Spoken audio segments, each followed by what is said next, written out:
This is probably the best trailer they have ever released for Doom Eternal. The soundtrack is spot on, the gameplay is butter smooth, and the visuals are astonishing. Everything synced up perfectly to deliver us an action-packed trailer full of new, unreleased stuff. I recorded my reaction live, so please let me know down below if you want to see it. I saw the trailer live on Bethesda's stream, and let me say that they were really making a huge deal out of this trailer, both the fans and the game devs, and me as well too. And well, goddamn, they were right. I'll say it again, this trailer was bombastic, it was bonkers. I think you already know what I'm going to do. I'm going to dissect it completely and analyze every bit and piece. There are a lot of things hidden in the trailer that have very important meanings. But do you want to know what's very important to me? It's when you subscribe. If you like anything Doom related, then please consider subscribing if you enjoyed the video. And let's get this video to 5k likes to show its software how much we enjoyed the trailer. Enjoy the video. This is humanity's chance to repent.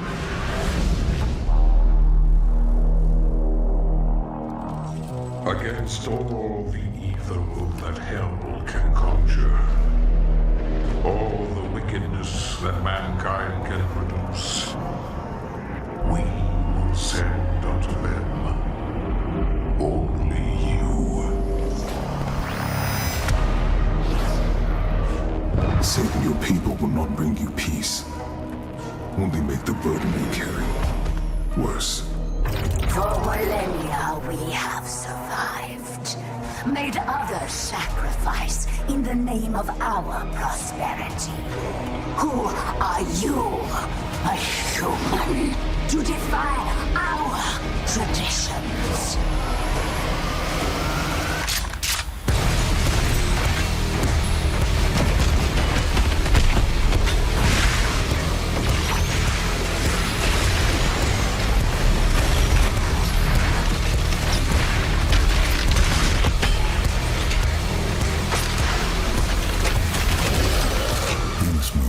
Quickly, there are those who would seek to stop this. You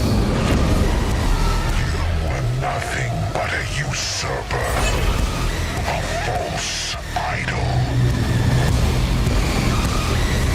The only thing they fear is you.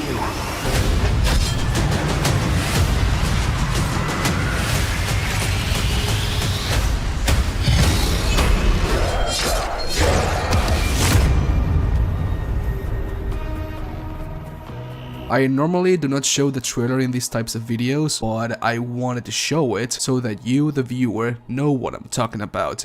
Let's start from the very beginning. First we see Earth's moon completely destroyed, and I beg to ask the question, what destroyed our moon? The BFG 10,000 is on the Phobos moon, hundreds of thousands of kilometers away from Earth, so whatever destroyed it must be very powerful. We then see Earth being scorched by hellfire, with gigantic runes, hell runes made by fire as well. We hear some people in the radio asking for help, and a man says the casualties are in the billions. So at least 1/3 of humanity has been killed by the legions of hell. Makes you think of the scale on how big was the invasion in the first place. We then see this Hell Titan. I do not know about you, but I cannot wait to rip and tear through his heart with the crucible.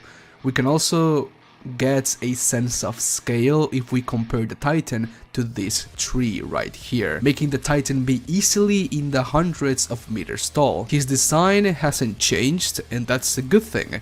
I love his design. Makes you think that the Titan is like a slave to hell. He is heavily tortured and has lots of things impaled throughout his body. Then we see one of the things that I wanted to see the most, the hub world of the Slayer. I first thought that he was going to be living in a cave, but no, here we see a man too angry to die, flexing his highly advanced crypt to us, and I beg to ask the question again, does Sentinel Prime have this kind of technology too? Or does the Slayer being from Earth have something to do with it? Maybe he used his human knowledge and Sentinel technology to create something for himself. I'm really curious to know, and well, his affinity for guns is well justified. We then see this, a Titan from Hell fighting against a Titan from Sentinel Prime, I believe. It's not from heaven, or at least I do not think so. The armor of this Titan, Mecha, Jaeger or whatever, is kinda similar to the one of the Doomslayer. It has that red circle in the chest piece that gives it out pretty quick, and also that this Titan, Mecha or Jaeger is using a Sentinel Crucible Spear. Anyways, we see both of those fighting, and in the background we see the Tower of Babel, which is actually huge, and this pretty much confirms it.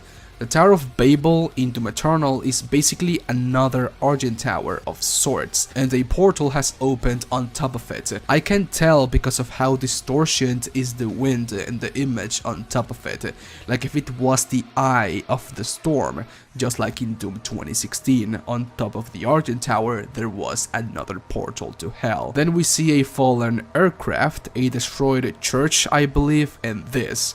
What in the heavens is happening here? Are these all the souls of the damned, or are the demons also kidnapping people and locking them up here to harvest them? This is actually pretty disturbing, I'm not gonna lie, and I bet that this takes place in the Soul Harvest Chamber. We then see the face of the Slayer, and he actually looks more like the Doom Marine than Doom Guy.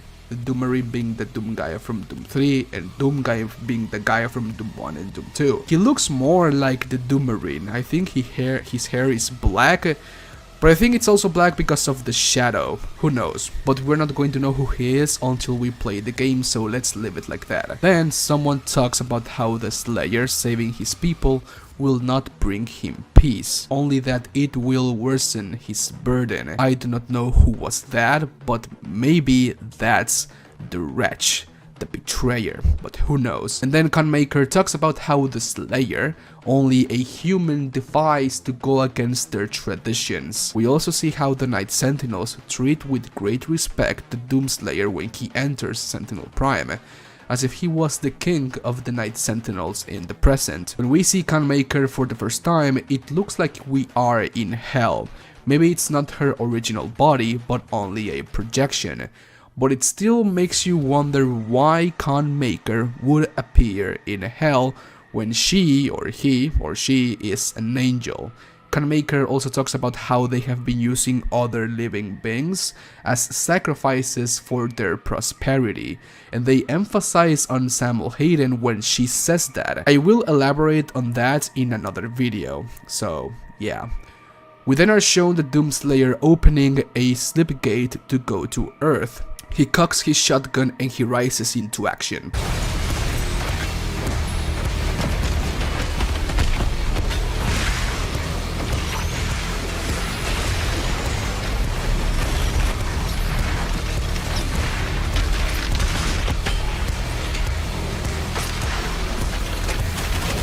In this gameplay section we do not see anything new, we only get a closer look into the armored Mancubus and that's it. Then we hear the Seraphim talking about how we, the Slayer and the Seraphim, must hurry, quickly, because there are dust to seek to stop this. In this clip the Night Sentinels are hostile towards the Slayer, towards their king. And one thing that got my attention is how their spears are red, when in the past they were blue. Maybe when they are on assault mode, the spears turn red, like if it was a sort of safety, who knows, but anyways, there's a reason why the Night Sentinels turn towards the Slayer. Then we get to see a face-off between the Marauder and the Slayer, and the Marauder says something very important. The Marauder calls the Slayer nothing but a usurper, a false idol. A usurper is someone who raises to power by strength alone, someone who takes a city, region or wherever for his own. And the Doomslayer being the outcast or human that he is, and the Marauder being probably a former king of the Night Sentinels, then this clip, or what the Marauder says, makes a lot of sense. but I will elaborate on that in another video too. I, for the living God, couldn't figure out what this is. I just know that it is a very big demon. We then see the Slayer jumping from a Maker facility. He takes the Crucible Blade, which he went to Sentinel Prime for, and proceeds to rip and tear. The only thing new in this gameplay section is the Destructor Blade from the Ballista. It's really metal, and Hugo Martin said that it's basically his favorite mod for the Ballista, or for pretty much any of the weapons, because, well, look, it's pretty metal. It's basically like Fruit Ninja in Doom. And I know that this goes without say, but that ending was metal as hell. And it is actual gameplay of the Crucible as well. Amazing. This trailer was hype incarnate. I am so hyped for the game, and I cannot wait to rip and tear in March 20, 2020. And so guys, buttons, I have lots of content planned for this trailer alone. Like why the Sentinels betrayed the Slayer, the Doom Slayer being a human, and much more. So please consider subscribing if you want to see more content like that. Thanks to all of my patrons for the support, and links to all of my socials are down below. Thanks for watching. Adios. I love you. Bye. Mwah.